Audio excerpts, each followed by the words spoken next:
Hello ladies and gents, Hagbard Celine here. I did another live one for this Saturday's video because I think they're fun. This one is on a woman who is a blatant Islamic apologist. I find her style quite disgusting because she's doing what preachers have done for years and using theatrics instead of actually trying to prove her points. It's a little bit more than 25 minutes long, so I advise you get some popcorn or a drink or something. Either way, enjoy. Alright, well, here we go.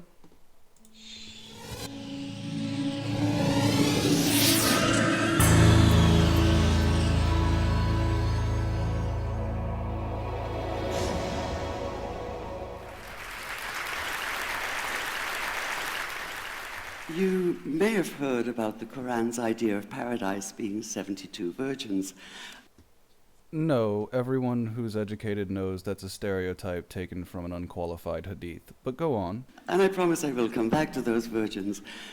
But in fact, here in the Northwest, we're living very close to the real Quranic idea of paradise. Oh, I'm well aware. That's why I moved here. However, I'm very sad to know that you live anywhere around me. She almost always does these in the Northwest, so I'm just presuming here, but I've seen quite a few of her videos now, and trust me, she's around here somewhere. Defined 36 times as gardens watered by running streams. Since I live in a houseboat on the running stream of Lake Union, this makes perfect sense to me.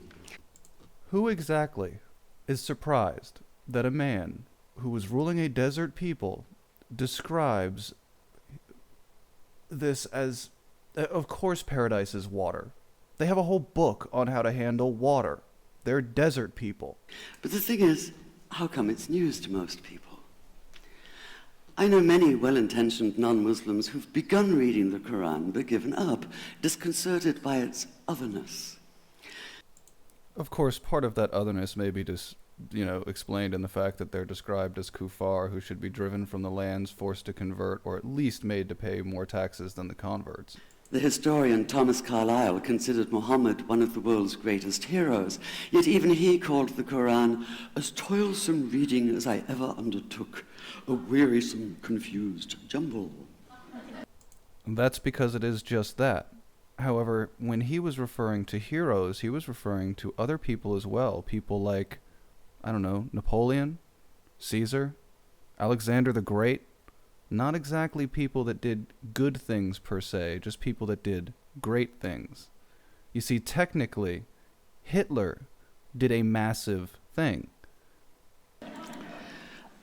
Part of the problem, I think, is that we imagine that the Quran can be read as we usually read a book, as though we can curl up with it on a rainy afternoon with a bowl of popcorn within reach, as though God, and the Quran is entirely in the voice of God speaking to Muhammad, were just another author on the bestseller list. Okay, you already described God as an author of this, so you're clearly not coming at this from a place of good faith. You're clearly coming from this from a place of faith. You already believe. Yet the fact that so few people do actually read the Quran is precisely why it's so easy to quote. That is, to misquote.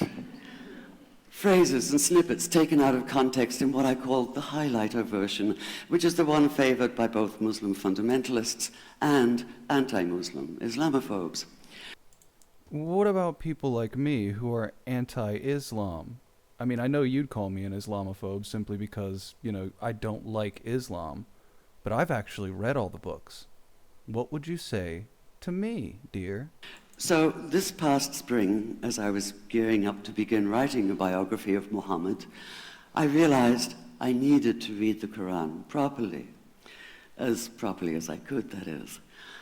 My Arabic's reduced by now to wielding a dictionary, so I took 4 well-known translations and decided to read them side by side, verse by verse, along with a transliteration and the original 7th century Arabic. So basically you decided to redo all the work that had gone into all those other alliterations, eh? Okay, I mean, if that makes you feel important or like you're accomplishing something, go ahead, but I can assure you those first 3 were enough. Now, I did have an advantage. My last book was about the story behind the Shia-Sunni split, and for that I'd worked closely with the earliest Islamic histories, so I knew the events to which the Quran constantly refers, its frame of reference. I knew enough, that is, to know that I'd be a tourist in the Quran, an informed one, an experienced one even, but still an outsider. Of course, because you're not Arab. You don't speak fluent Arabic, and you weren't raised in the culture. They'll always consider you an outsider. An agnostic Jew reading. No. An agnostic Jew reading. Oh, well, proof we can't trust agnostics. Fuck, Jews are fine, but we damn sure can't trust agnostics. Reading someone else's holy book. So I read slowly. That passes for a joke here. I'd set aside 3 weeks for this project, and that, I think, is what is meant by hubris, because No, that's known as being stupid. That is the dumbest thing you could have possibly set out to do. But of course, you're just going to play it off like it's not you biting off more than you can chew and then bullshitting around it. But, it turned out to be 3 months. I did resist the temptation to skip to the back where the shorter and more clearly mystical chapters are, but every time I thought I was beginning to get a handle on the Quran, that feeling of, I get it now, it'd slip away overnight, and I'd come back in the morning wondering if I wasn't lost in a strange land. that's because the holy texts of the Abrahamic religions are intentionally dense and irritating. They were designed that way. And yet the terrain was very familiar. The Quran declares that it comes to renew the message of the Torah and the Gospels.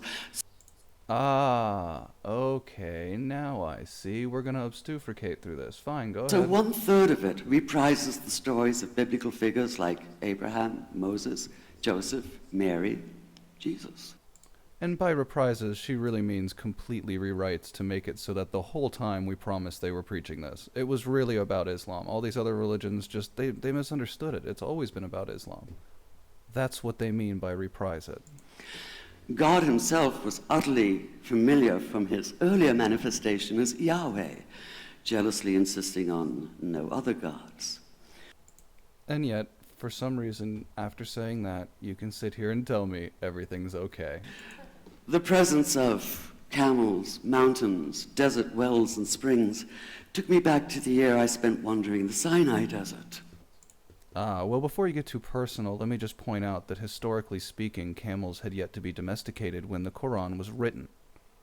Or supposedly written. So let me explain something to you, dear. There were no domesticated camels when he was writing about there being domesticated camels. Which means the book probably came from later or has been altered. And then there was the language, the rhythmic cadence of it, reminding me of evenings spent listening to Bedouin elders recite hours-long narrative poems entirely from memory. Oh, I see. You did your grad studies in Sinai and got some good dickin', and now you're just obsessed with Arab men and defending Islam. Because you actually want to be supplicated. Well, that's fine. That's good for you, but I have no interest. And I began to grasp why it said that the Quran is really the Quran, only in Arabic. The Bible is really only the Bible in Latin, specifically classical Latin. Same argument we heard. It's not new. We've done this before. We'll do it again. Take the Fatiha. The 7-verse opening chapter that is the Lord's Prayer and the Shema Israel of Islam combined. It's just 29 words in Arabic, but anywhere from 65 to 72 in translation. And yet the more you add, the more seems to go missing. No, that doesn't even add up, but beyond that, it is literally a copy of the Lord's Prayer. How does that validate your religion and not make it tied to other religions we have proven are ridiculous? Please, somebody out there, help me understand that. The Arabic has an incantatory, almost hypnotic quality that... She says like it's a good thing to be hypnotized by a religion. She says like a hypnotic quality is good, like incantational, i.e. sound like magic, is a good thing. It's not. It's brainwashing, dear. Begs to be heard rather than read, felt more than analyzed. It wants to be chanted out loud, to sound its music in the ear and on the tongue. So the Quran in English is a kind of shadow of itself, or as Arthur Arbery called his version, an interpretation. So essentially speaking, because the English version doesn't quite have the hypnotic qualities, i.e. it doesn't brainwash you properly, obviously it's not the right Quran. I buy that. Adds up to me. But all is not lost in translation. As the Quran promises, patience is rewarded, and there are many surprises. A degree of environmental awareness, for instance, and of humans as mere stewards of God's creation, unmatched in the Bible. And where the Bible is addressed... I would argue that point to the wall. We are directly given stewardship in the Bible. We are directly told that we are to care for the environment. That's why there are so many crazed biblical environmentalists I've met out here. Because they've read that part. They haven't read a whole lot of the other stuff, just like any other fucking ridiculous religious subset. They've read the part they like. Exclusively to men, using the second and third person masculine, the Quran includes women, talking, for instance, of believing men and believing women, honorable men and honorable women. As defined within the holy book. You see, it's not just granted to these people, it's granted to them after they join the religion and within the context of their holy confines. You act like there aren't nuns, dear. You act like there aren't nuns. Or take the infamous verse about killing the unbelievers. Yes, it does say that, but in a very specific context. The anticipated conquest of the sanctuary city of Mecca, where fighting was usually forbidden. Now I'm going to pause here, because in my research on this woman, I discovered that she indeed is a professional apologist. This is what she does. And not only that, she is a strong fan of repetition. So that infamous section in the 9th surah about killing the unbelievers? It does indeed say that, but in a very specific context. The anticipated conquest of Mecca, where fighting was usually forbidden. Just 8 years after... This is her whole gig.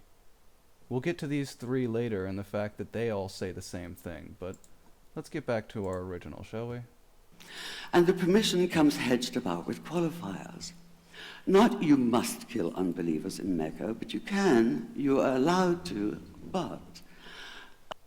Ah, okay, so it's not that I have to kill the unbeliever, it's not a big deal if I choose to.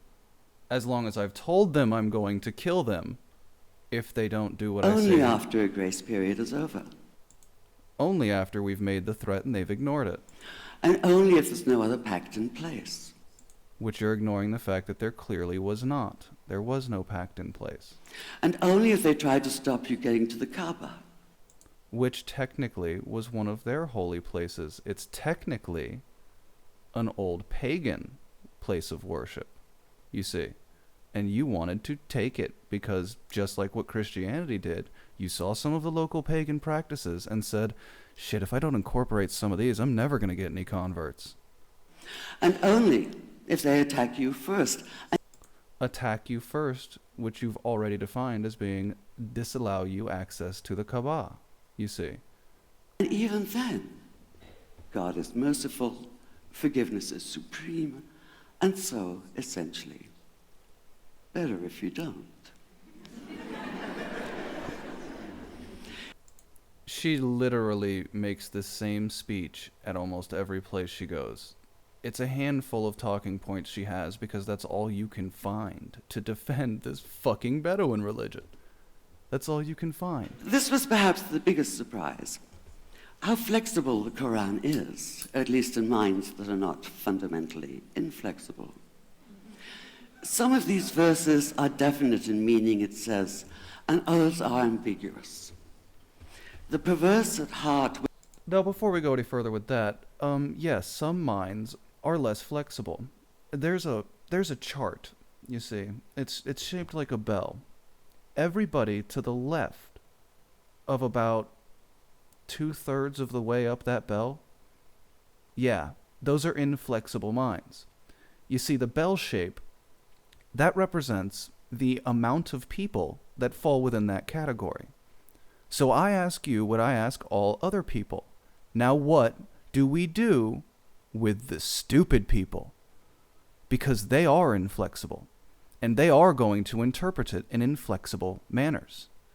And that will be your fault for allowing it to continue to be validated. Seek out the ambiguities, trying to create discord by pinning down meanings of their own. Only God knows the true meaning. The phrase, And that is why you do not trust an agnostic. Right there. Right there. They are the ultimate relativists. They are the worst. They are by far the worst. I would take a fundamentalist over an agnostic any day. God is subtle, appears again and again.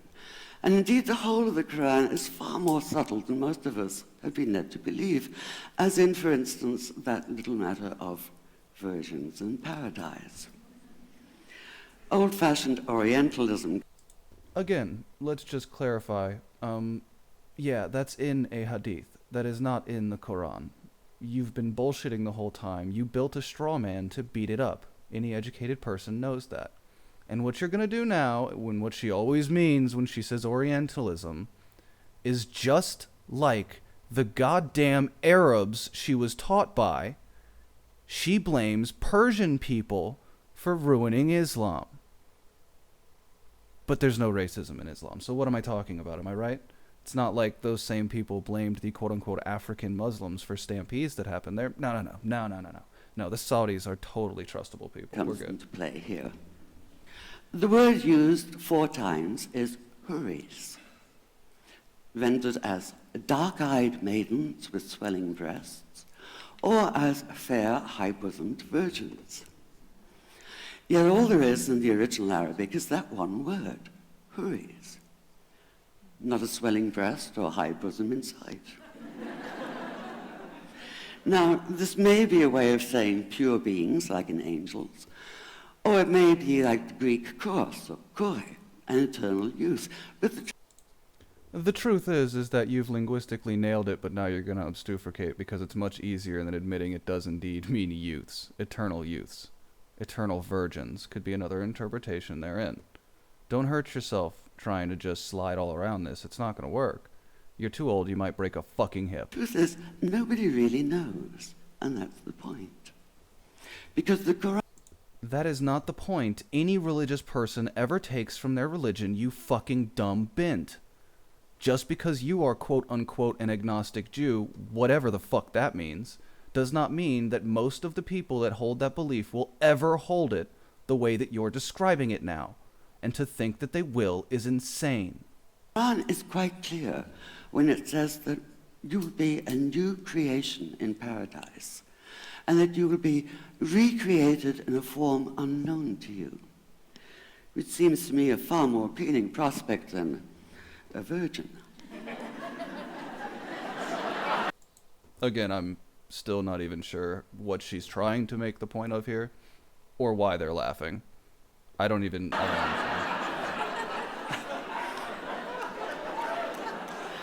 And that number 72 never appears. No shit.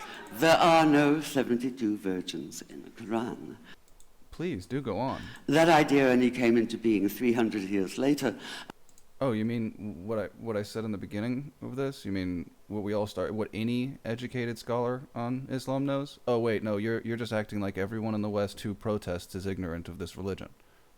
No, not at all, ma'am. And most Islamic scholars see it as the equivalent of people with wings sitting on clouds and strumming harps.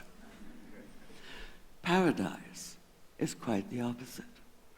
It's not virginity, it's fecundity, it's plenty, it's gardens watered by running streams. Thank you. Again, I'm not sure what the end of that was all about, aside from her just trying to beautify something. But let's just move on from here. Yeah, I'm done with that one. Here, yeah, let's do this one first. This is in 2013, 2 years later. This is her new running line. Be why when I looked at the earliest accounts we have of that night, what struck me even more than what happened was what did not happen. Muhammad. Yeah, she's got a flair for drama, but once you've seen it one or two times, it's like watching a play for the third time with the same actress. It's just hilarious. You can tell very much that they're bullshitting entirely. Did not come floating off the mountain as though walking on air. He did not run down shouting, "Hallelujah," and "Bless the Lord." He did not radiate light and joy. There were no choirs of angels, no music of the spheres, no elation, no ecstasy, no golden aura surrounding him, no sense of an absolute foreordained role as the messenger of God. She states this as though in the Torah and in the Bible, other messengers of God do not act as though they did not want to be or were afraid of God or did not want to be the messengers of God. They all did. You are just presenting this Disneyfied version of Christianity and then trying to beautify Islam next to it and say, look, it isn't even trying to be as pretentious as Christianity. It's a more grounded religion, you see. But not only that, but once you've seen this derpy fucking cunt that is, say a handful of none things. of the things that might make it easy to cry foul, to put down the whole story as a pious fable. Only now. But anyway, let's see. What did she say here? So what struck me in the earliest account we have of that night was not even so much what happened as what did not happen. Muhammad did not come floating off the mountain as This is all sounding kind of familiar, isn't though it? walking on air. He did not run down shouting, "Hallelujah," and "Bless the Lord." I mean, really, maybe mix and match a little bit, honey. He did not radiate light and joy. There were no choirs of angels, no music of the spheres, no elation, no ecstasy, no golden aura surrounding him. I think I've heard this before, and there are completely different timestamps. These are totally different talks, but she still likes to tell the story in the same sad, theatrical fucking way. Not even the whole of the Quran fully revealed, but only Every time. Every time. It's the same deliveries. quite the contrary. Watch. In his own reported words, he was convinced at first that what had happened couldn't have been real. I mean, but here, let's do a third one. When he was 40 years old. What really struck me was not even so much what happened that night as what did not happen. Yeah. I mean, he didn't come down shouting hallelujah and bless the Lord. Right? He didn't come down with no choirs of angels, no music of the spheres, no elation. I mean, Do you see this, people? he was, and not even the whole of the Quran, just 5 verses. Just the Do you very, see? very first tip of revelation. See how she says tip and winks? I'm telling you, someone fucked the hell out of her in a Bedouin tent somewhere, and ever since then, she was screaming Allah. I don't care that that's why. I don't give a fuck if you convert because of a good dicking. The point is that you're still a professional goddamn apologist, and you make me sick. You make me absolutely sick. Look at these timestamps. This was just posted, although I'm sure it's quite old. This is from 2012. This is from 2013. This is from 2011. She has been playing this same goddamn song and dance since 2010, as far as I can see. And here we are, telling you you're wrong and calling you an apologetic. Because you are. And you have a shit script that you have been using for 5 years. Rewrite something. It's getting old. And that's all for now, folks. Hope you had fun, and I will see you next time.